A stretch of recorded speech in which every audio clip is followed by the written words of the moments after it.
Load shedding কার স্বার্থে বিদ্যুৎ দপ্তর জবাব চাই, জবাব দাও। লোডশেডিং এর বেহাল দশা কেন? অভিযান চলছেই চলবে, বিদ্যুৎ দপ্তরের ঘেরাও অভিযান চলছেই চলবে, পরিষেবার বেহাল দশার বিরুদ্ধে লড়াই চাই, পনার বিরুদ্ধে, বিদ্যুৎ দপ্তরের কামকালিপনার বিরুদ্ধে লড়াই চাই। দিতেই হবে, জবাব তোমায় দিতেই হবে, নাইলে গদে ছাড়তে হবে, জবাব চাই, জবাব দাও।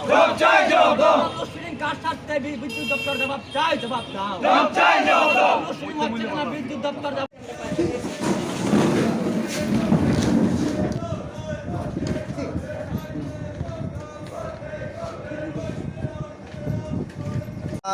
ভারতের গণতান্ত্রিক যুব ফেডারেশন অত্যন্ত উদ্বেগের সঙ্গে লক্ষ্য করছি, গত প্রায় বেশ কয়েক মাস যাবৎ খোয়াইয়ের বিদ্যুৎ পরিষেবা তলানিতে পৌঁছেছে।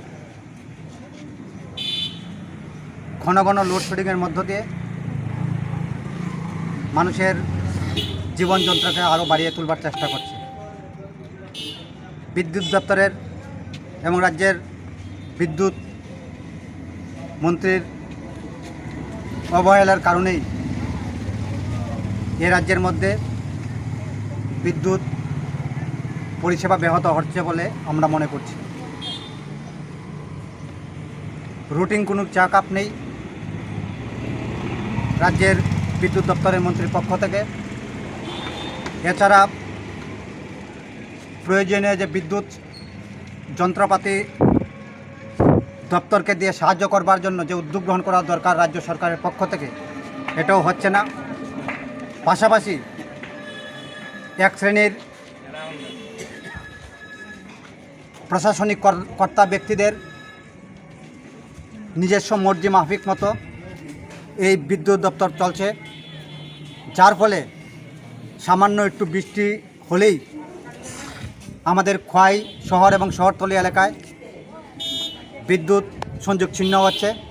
গোটা খোয়াইয়ের মধ্যে সন্ধ্যার পরেই অন্ধকার নেমে আসছে এবং সবচেয়ে চমকপ্রদ ঘটনা হচ্ছে যে খোয়াই মহকুমার যে খোয়াই জেলা হাসপাতাল আছে, এই জেলা হাসপাতালও ঘন্টার পর ঘন্টা এখানে অন্ধকার থাকছে।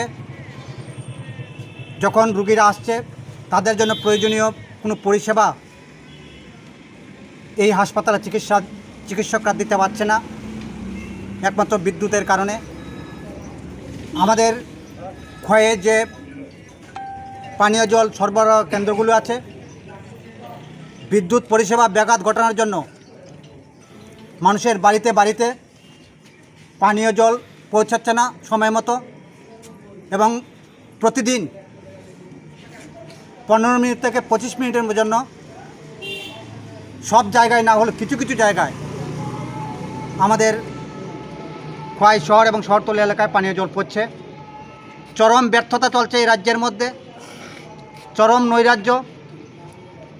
আমরা শুনছে না মন্ত্রীর কথা, মন্ত্রী শুনছে না আমলার কথা। এই অবস্থার মধ্যে দাঁড়িয়ে আমাদের খোয়াইয়ের মধ্যে যে বিদ্যুৎ পরিষেবা ব্যাহত হচ্ছে, এর ফলে খোয়াইয়ের সর্বস্তরের নাগরিক